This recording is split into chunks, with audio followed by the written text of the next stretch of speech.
Salut tout le monde et bienvenue dans cette nouvelle revue de presse.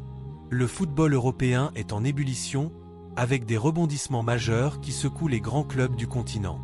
José Mourinho, l'entraîneur portugais emblématique, pourrait envisager un retour au Real Madrid grâce à une clause particulière de son contrat avec Benfica. Par ailleurs, le FC Barcelone, après une lourde défaite face à l'Atlético de Madrid, se tourne vers Rafinha pour redresser la barre. Enfin, le Paris Saint-Germain, sous la houlette de Luis Enrique, fait face à une accumulation de blessures et de fatigue, remettant en question sa quête du doublé en Ligue des Champions. Dans cette analyse, nous décortiquons ces situations complexes et leurs implications pour l'avenir du football européen. On démarre avec la clause de sortie qui ouvre la voie à un retour au Real Madrid. José Mourinho a signé un contrat de 2 ans avec le Benfica Lisbonne en septembre 2025.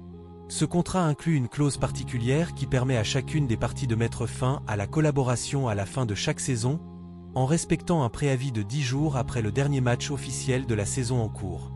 Cette flexibilité contractuelle offre à Mourinho la possibilité de quitter Benfica sans pénalité financière, à condition de respecter les délais stipulés. Cette disposition a immédiatement attiré l'attention, notamment en Espagne, où les spéculations sur un retour de l'entraîneur au Real Madrid ont rapidement émergé. José Mourinho a précédemment occupé le poste d'entraîneur du Real Madrid de 2010 à 2013. Sous sa direction, le club a remporté la Liga en 2012 et a atteint les demi-finales de la Ligue des Champions à 2 reprises. Cependant, en 2013, après 3 saisons intenses, Mourinho a quitté le club pour rejoindre Chelsea, malgré les tentatives de Florentino Pérez, président du Real Madrid, de le convaincre de rester. Plusieurs années plus tard, Mourinho a exprimé des regrets quant à sa décision de quitter le Real Madrid. Dans une interview accordée au Corriere dello Sport, il a déclaré « Dire non à Florentino Pérez reste l'un de mes plus grands regrets. Il m'a dit « Mou, ne pars pas maintenant, tu as fait le plus difficile et le meilleur reste à venir. Reste au Real Madrid. » Malgré les tensions passées, les relations entre José Mourinho et Florentino Pérez semblent s'être améliorées ces dernières années. En octobre 2025, après la victoire de Benfica contre Chelsea en Ligue des Champions, Mourinho a révélé avoir reçu un message de félicitations de la part de Pérez, soulignant le respect mutuel qui persiste entre les deux hommes. La clause de sortie dans le contrat de Mourinho avec Benfica a ravivé les spéculations concernant un possible retour au Real Madrid.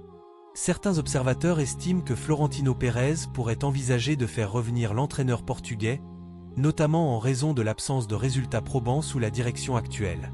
Des rumeurs suggèrent que Pérez pourrait chercher à se séparer de l'entraîneur actuel, Álvaro Arbeloa, pour rétablir une stabilité sportive au sein du club.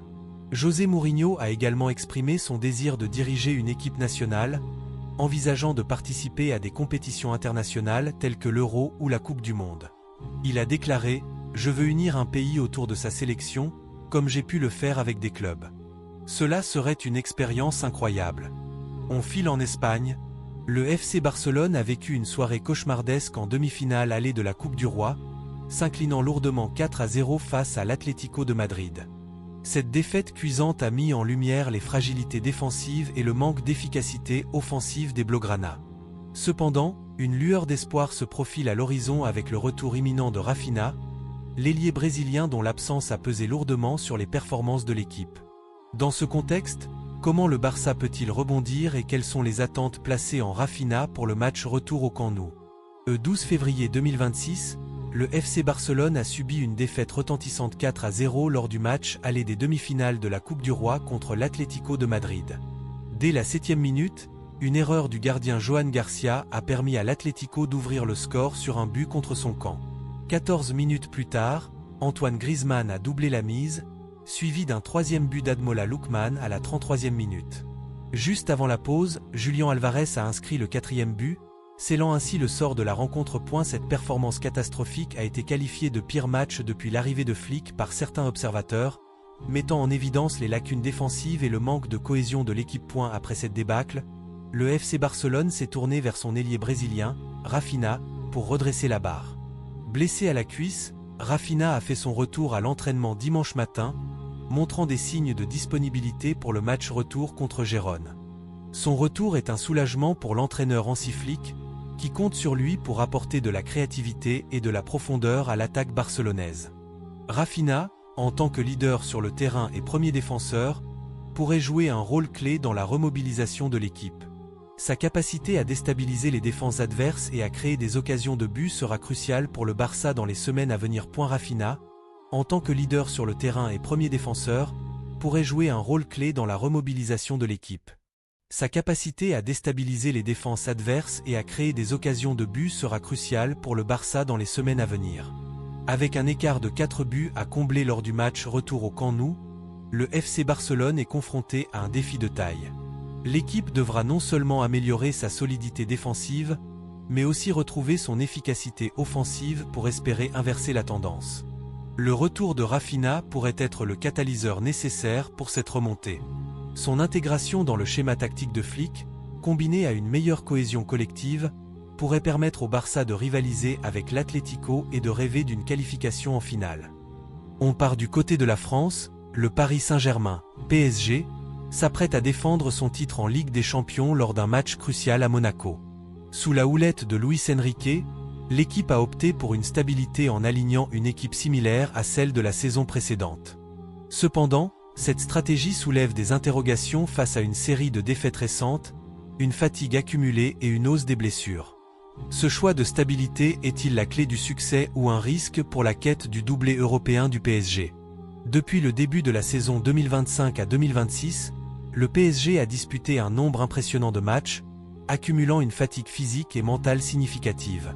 Cette surcharge a conduit à une série de blessures, affectant des joueurs clés tels qu'Achraf Hakimi, Marquinhos et Ousmane Dembélé.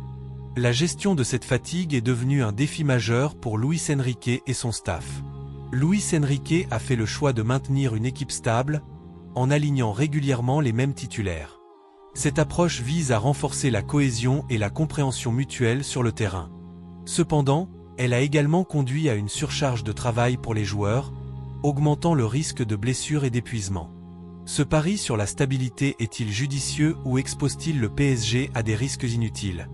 Luis Enrique a fait le choix de maintenir une équipe stable, en alignant régulièrement les mêmes titulaires. Cette approche vise à renforcer la cohésion et la compréhension mutuelle sur le terrain. Cependant, elle a également conduit à une surcharge de travail pour les joueurs, augmentant le risque de blessures et d'épuisement. Ce pari sur la stabilité est-il judicieux ou expose-t-il le PSG à des risques inutiles?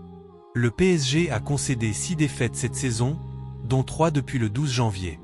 Ces revers, notamment contre Rennes, 1-3, soulèvent des questions sur l'efficacité de la stratégie de stabilité de Luis Enrique. Les performances en dents de scie de l'équipe pourraient-elles être liées à une gestion inadéquate de l'effectif et à une fatigue accumulée? Le match à Monaco représente un test décisif pour le PSG.